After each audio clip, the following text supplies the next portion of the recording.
Old Man Joe. Like and subscribe. This is about Israel and Hamas, Gaza Strip. Um, the U.S. has been dropping food aid. Um, I think the other day, over 100 people died after an attack hit, um, and 100 people died. So, there hasn't been a lot of food getting into the Gaza Strip. So, the Israeli wanted to make sure that Hamas wouldn't be fed because that's their enemy, right? So they have been slowing down the food flow going into Gaza Strip for the residents. So the U.S. had to do some food aid drops from C-130 planes. Those are the small cargo planes. They were dropping food aid, and even though it's not the best way to get food in there, it's the only way right now because, people are starving. Kids are being having malnourishment. Um, 10 children have passed away from starvation. They say over 500,000 people are on the verge of starvation. So, the U.S. had to come through and drop some food aid for the people. And there was a lot of people out there, and they're scrambling for food, of course, because they're hungry, you know. And so, good for the U.S. Good that they're doing something good, you know.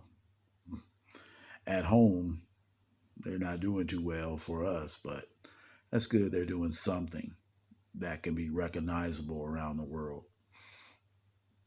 There's a 6-week ceasefire on the way.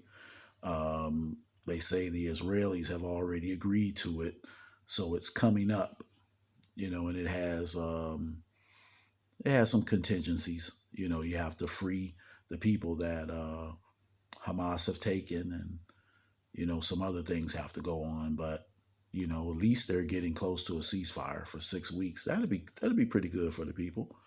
Who wants to be in war all the time?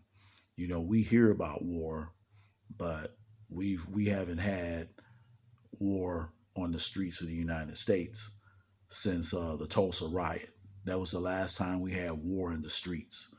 Um, the U.S. government bombed its own citizens in what was called the Black Wall Street, Tulsa, Oklahoma.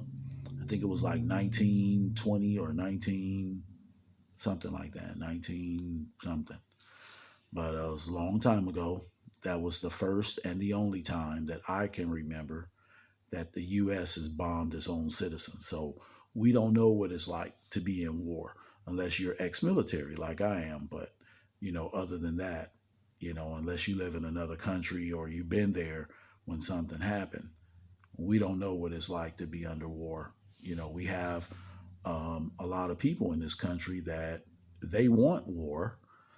They want a race war. They want all kinds of stuff, but they haven't really lived through war either. They don't know what that's like. Everybody has this imagination about how things are and how things are going to go, but you don't know how it's going to go. You don't know that. So, let's have peace while we can. Um, there'll be plenty of time for war.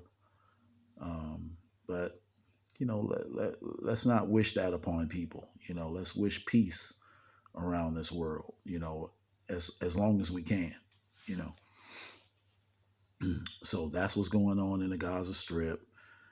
Um, those people are getting some food to feed their children. And, I'm sure they're not as concerned about themselves.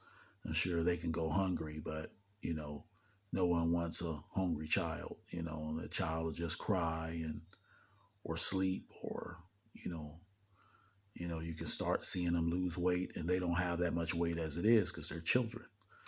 So let's, pray for good times for, the Gaza Strip. Old Man Joe, back at you again.